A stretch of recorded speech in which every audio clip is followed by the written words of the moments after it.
Press conference চলাকালীন সময়ে মসজিদে হামজাতে আজান হয়, আর তখনই কথা বলার মাঝে চুপ হয়ে যায় নেইমার।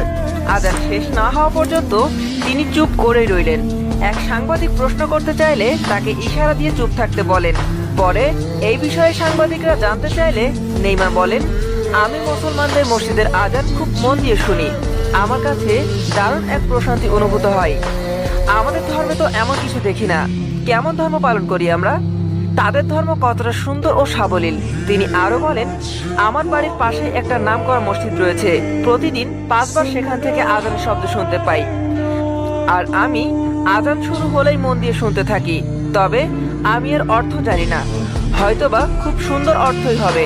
একবার ওজিলের সাথে কথা বলার মাঝে জিজ্ঞাসা করেছিলাম, তোমাদের আজানের মানে কি? সে আমাকে বলার পূর্বেই ব্যস্ত হয়ে যায়, তাই আর জানা হয়নি। তবে সময় পেলে আমি অবশ্যই জানবো।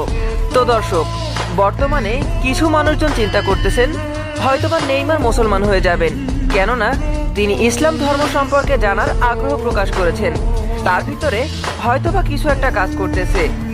দেখা যাক ভবিষ্যতে কি ঘটে। আমরা তার হেদায়েতের প্রার্থনা করি। তো প্রিয় দর্শক, আপনি কি চান নেইমার ইসলাম ধর্ম গ্রহণ করুক? কমেন্ট করে জানিয়ে দিন আমাদেরকে।